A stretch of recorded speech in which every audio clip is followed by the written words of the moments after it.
कैसे हो आप लोग? उम्मीद करता हूँ बहुत अच्छे होंगे। कैसी चल रही है आपकी जीत की तैयारी? दोस्तों आज मैं आपके लिए नया topic UPSC economics subject optional हो चाहे रिटर्न एग्जाम हो, नो टेंशन। अगर आप मेरे वीडियोस पर आ गए हो तो एकदम से एकदम आपकी स्ट्रेटजी इस प्रकार भगाऊंगा आगे कि कोई कोई रोकने वाला नहीं होगा। दोस्तों कैसे हो दोस्तों? बने रहिए हमारे साथ। आज का नया टॉपिक लेकर आए हैं economics economics UPSC optional subject. Optional subject के लिए वेरी इंपॉर्टेंट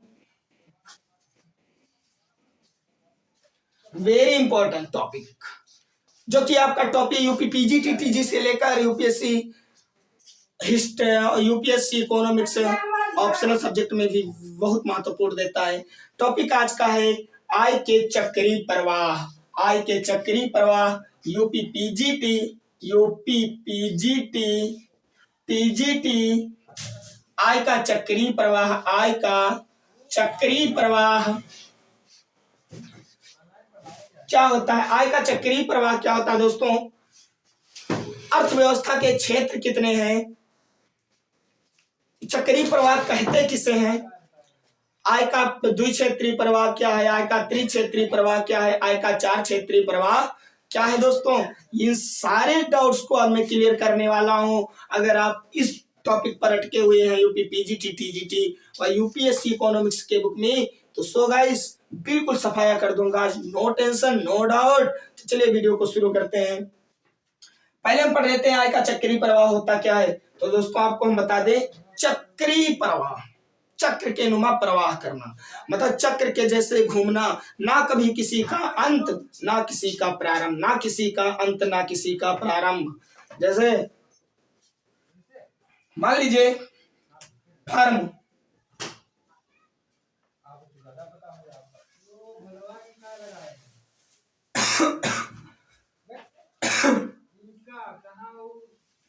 बे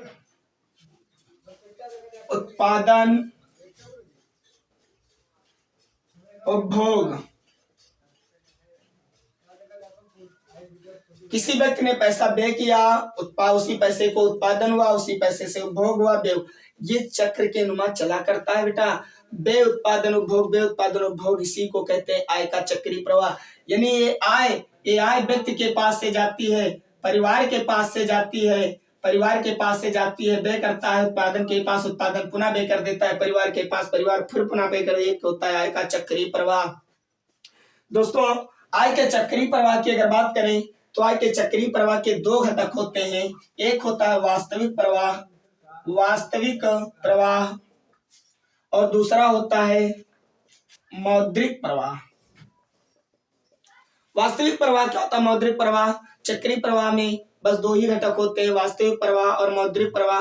वास्तविक प्रवाह वस्तुओं से वस्तुओं का प्रवाह किया जाता है, वस्तुओं और सेवाओं का प्रवाह किया जाता है, तथा मौद्रिक प्रवाह के अंतर्गत मुद्रा का प्रवाह किया जाता है।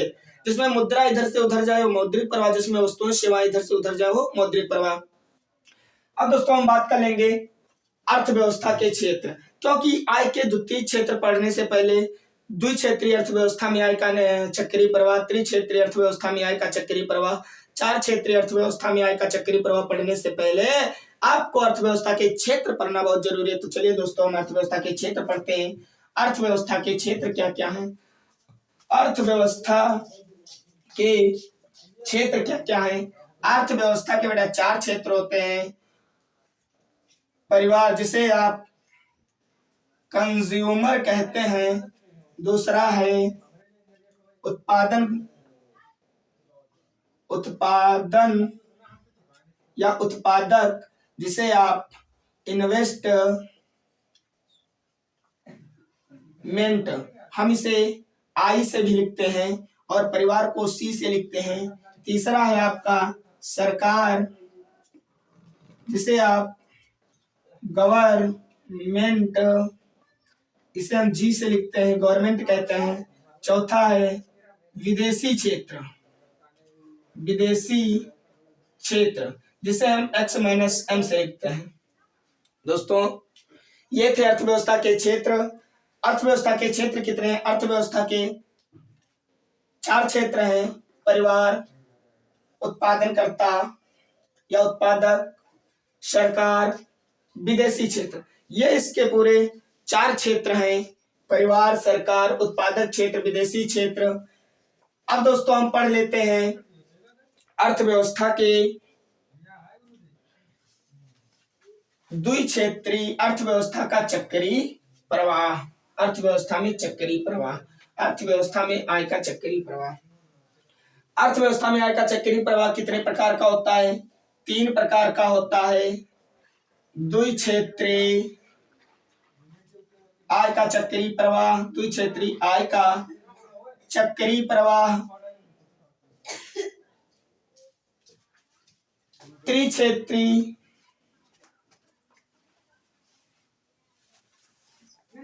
आय का चक्रीय प्रवाह,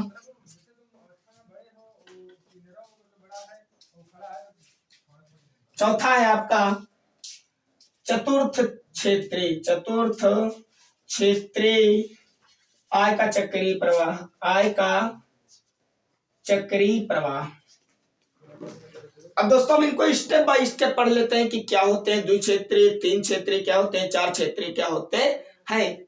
इनको हम ग्राफ प्रोवाइड करेंगे, आपको ग्राफ बना के दिखाएंगे कि कैसे होते हैं।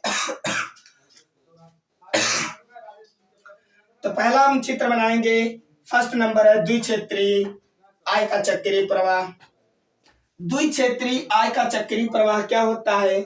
द्विक्षेत्रीय आय का चक्रीय प्रवाह में सिर्फ आपका परिवार और उत्पादक क्षेत्र होता है। सिर्फ परिवार और उत्पादक क्षेत्र होता है। अर्थात सिर्फ सी होता है और आई होता है। ये मान लीजिए आपका परिवार है और ये उत्पादक क्षेत्र है। ठीक है, ये 2 क्षेत्रों में हम बताएंगे कि आय का चक्रीय प्रवाह किस प्रकार होता है। अर्थात इन 2 क्षेत्रों में आय चक्र के जैसे कैसे घूमती है और अगर इन दोनों के क्षेत्र में आय चक्र के जैसे घूम जाए तो उसी को कहेंगे चक्रीय प्रवाह। देखते हैं कैसे घूमती। देखिए, परिवार उत्पादक क्षेत्र को क्या देता है? परिवार उत्पादक क्षेत्र को क्या देता है? परिवार उत्पादक क्षेत्र को क्या देता है दोस्तों? साधन सेवाएं देता है, जिसके अंतर्गत श्रम है, भूमि है, पूंजी है। ये सब चीजें कौन देता है?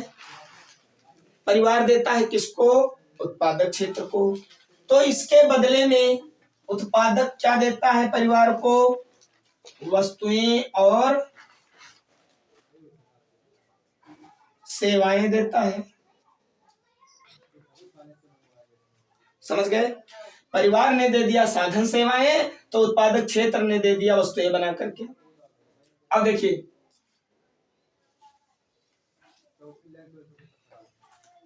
जो साधन सेवाएं जो परिवार को उत्पादक क्षेत्र ने ये साधन से वस्तुएं और सेवाएं दिया है, तो उसके बदले में परिवार ने इसको क्या दिया है? यानी परिवार अपना पैसा किस पे व्यय कर रहा है? वस्तुएं एवं सेवाओं पर व्यय कर रहा है। और उत्पादक अपना पैसा किस पे व्यय कर रहा है? उत्पादन के साधन पर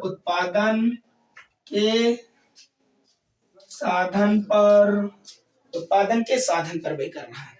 देखिए, आप ये कह लीजिए, अगर परिवार अपना सारा पैसा उत्पादक क्षेत्र को दे देता है वस्तुएं और सेवाएं खरीदने के लिए, तो वह परिवार का पूरा पैसा कहाँ गया?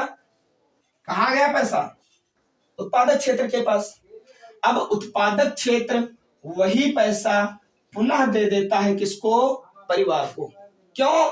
क्योंकि इस परिवार से वह वस्तुएं बनाने के लिए उत्पादन के साधन लेगा, तो पुनः पैसा फिर परिवार को दे देता है।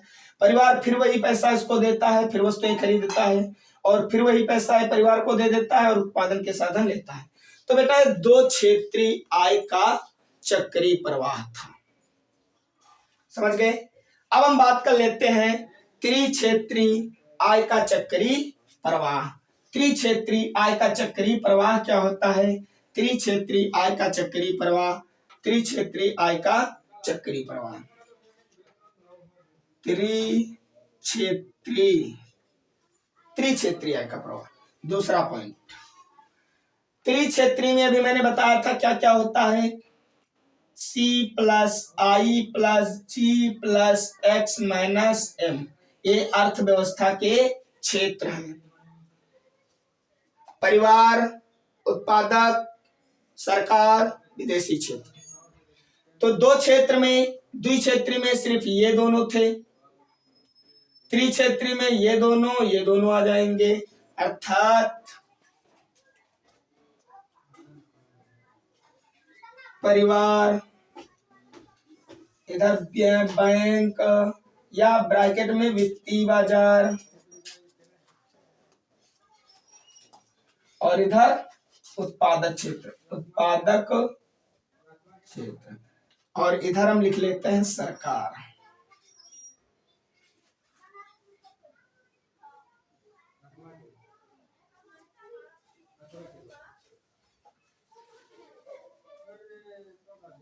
इसमें बेटा बैंक की भी भूमिका होती है, इसमें सरकार का भी हस्तक्षेप हो जाता है। सरकार सिर्फ त्रिक्षेत्र में दो कार्य करती है। सरकार सेम वही फंडामेंटल है उत्पादक क्षेत्र का, सिर्फ सरकार आ गया है तो सरकार सिर्फ दो कार्य करती है, इन दोनों से टैक्स लेती है और इन्हीं दोनों को वापस पैसा दे देती है। अभी हम बताएंगे कि कैसे क्या करता है। तो फिर वही बात, वही सेम स्थिति हम लिख लेते हैं। परिवार ने अपनी साधन सेवाएं किसको दे दिया? किसको दे दिया? उत्पादक क्षेत्र को।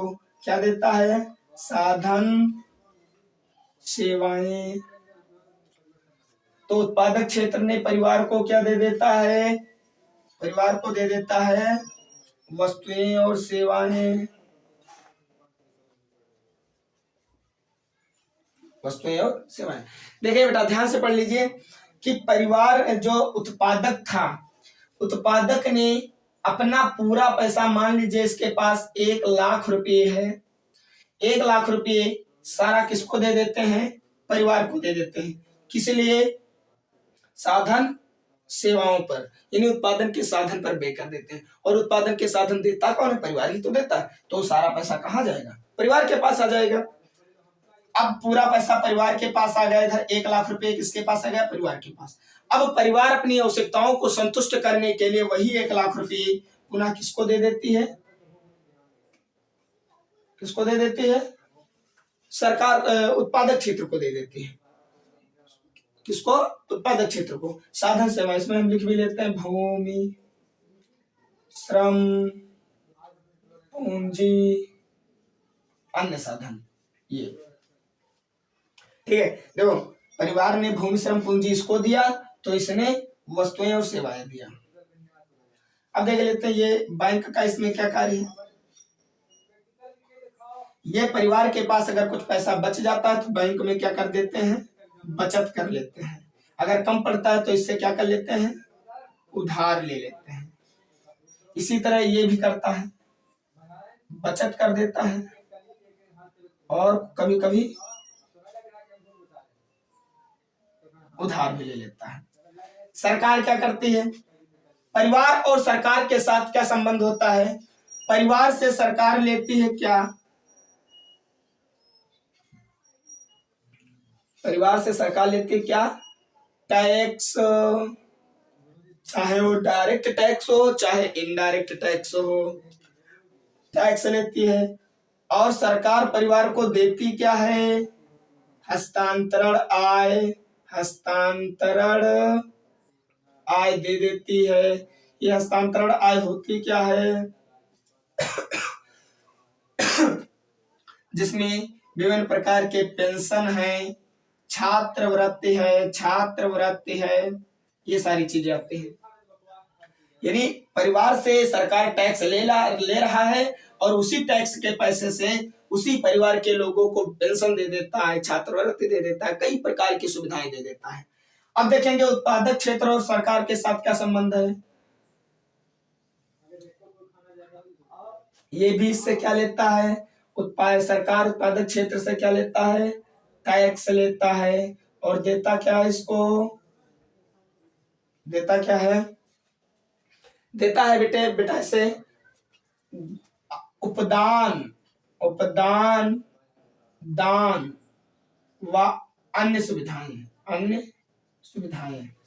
यानी जो उत्पादक से भी सरकार टैक्स लेती है, परिवार से भी टैक्स लेती है, लेकिन जो परिवार का टैक्स है वो हस्तांतरण आय के रूप में परिवार को पुनः दे देती है, और जो उत्पादक क्षेत्र से टैक्स लेती है वो उसी पर पे कर देती है विभिन्न प्रकार की अंतिम वस्तुओं और सेवाओं पर, अंतिम वस्तुओं और सेवाओं पर, अंतिम वस्तुओं और सेवाओं पर,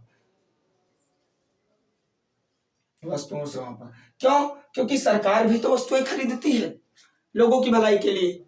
कभी देखिए दोपहर में भोजन की व्यवस्था, गवर्नमेंट कॉलेजों में दोपहर के भोजन की व्यवस्था करवाती, तो एक वस्तु ही तो खरीद रही है, तो वो जो टैक्स का पैसा सरकार के पास जाता है उसी से वो उन्हीं लोगों पर खर्च कर देता है। तो ये था आपका त्रिक्षेत्रीय मॉडल, त्रिक्षेत्रीय मॉडल था, त्रिक्षेत्रीय मॉडल था। चार क्षेत्रीय मॉडल आपका बचता है। चार क्षेत्रीय मॉडल में चारों चीजें शामिल हो जाती हैं, चारों चीजें शामिल हो जाती हैं, जिसमें परिवार भी होगा, उत्पादक क्षेत्र भी होगा, सरकार भी होगी और विदेशी क्षेत्र भी होगा। पूरा ग्राफ इसी तरह का बनेगा, बस एक ग्राफ इधर और बढ़ जाएगा, वो होगा x-m अर्थात विदेशी क्षेत्र का। तो दोस्तों पूरा ग्राफ दोबारा ना बनाकर इसी में हम बना लेते हैं उस ग्राफ को।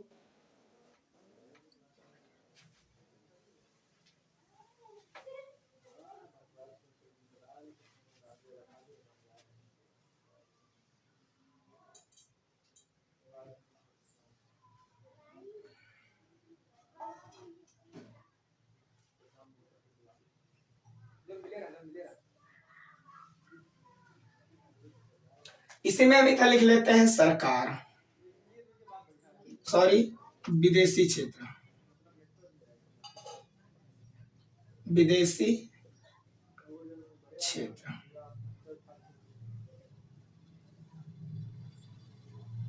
विदेशी क्षेत्र। अब सबसे पहले हम देखेंगे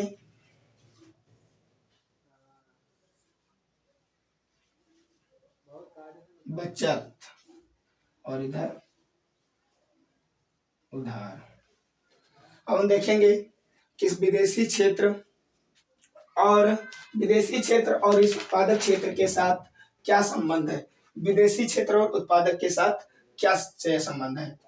तो देखिए कुछ वस्तुएं और सेवाएं उत्पादनकर्ता विदेश से खरीदता भी है और बेचता भी है। तो मान लीजिए कि ये उत्पादककर्ता विदेश से वस्तुएं खरीद रहा है, क्या कर रहा है, वस्तुएं सेवाएं खरीद रहा है। अब विदेशी क्षेत्र को कुछ वस्तुएं और सेवाएं दे भी रहा है, वस्तुएं और सेवाएं खरीद रहा है और कुछ वस्तुएं सेवाएं बेच रहा है। तो यानी इसकी आय और इसका व्यय, और इसका व्यय किसकी आय होती है, इसकी आय। यानी जब ये उत्पादक क्षेत्र वस्तुएं खरीदता है तो ये उसके पैसा उधर से इधर आ जाता है, जब उत्पादक करता बेचता है तो ये पैसा इधर से उधर चला जाता है। अब देखेंगे परिवार और विदेशी क्षेत्र से क्या संबंध है। परिवार श्रम देता है, विदेश को क्या देता है, श्रम देता है, श्रम देता है, विदेशी क्षेत्र को श्रम देता है, तो उसके बदले में ये मजदूरी या श्रमांश देता है, क्या देता है, श्रमांश देता है, श्रम का अंश देता है। अब देखेंगे सरकार और विदेशी क्षेत्र से क्या संबंध है। देखिए सरकार, विदेशी क्षेत्र और सरकार, ये दोनों चीजें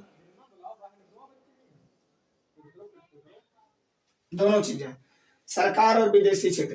देखिए ये उपदान आय अंशदान दोनों एक दूसरे को देते हैं, दोनों एक दूसरे को देते हैं, एक दूसरे को देते हैं। उपदान आय विदेशी क्षेत्र सरकार को देगा और सरकार भी उपदान गैर अंशदान ये सारी सुविधाएं विदेश को देती।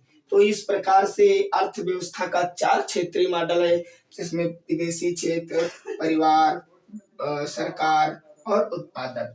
इसे हम x-m लिख लें और इसे हम c लिख लें और इसे हम g लिख लें और इसे हम i लिख लेते हैं। देखिए चारों क्षेत्र हो जाते हैं और ये एक प्रकार से यही मुद्रा किसी एक का मुद्रा है जो अर्थव्यवस्था का मुद्रा है और पूरे इंटरनेशनल में घूमता रहता है, पूरे चारों क्षेत्रों में घूमता रहता है।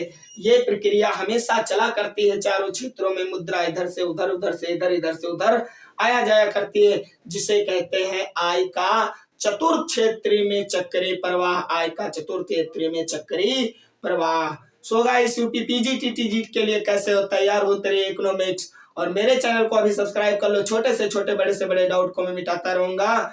सो दोस्तों मिलते हैं मैं अगले वीडियो में, तब तक के लिए जय हिंद जय भारत।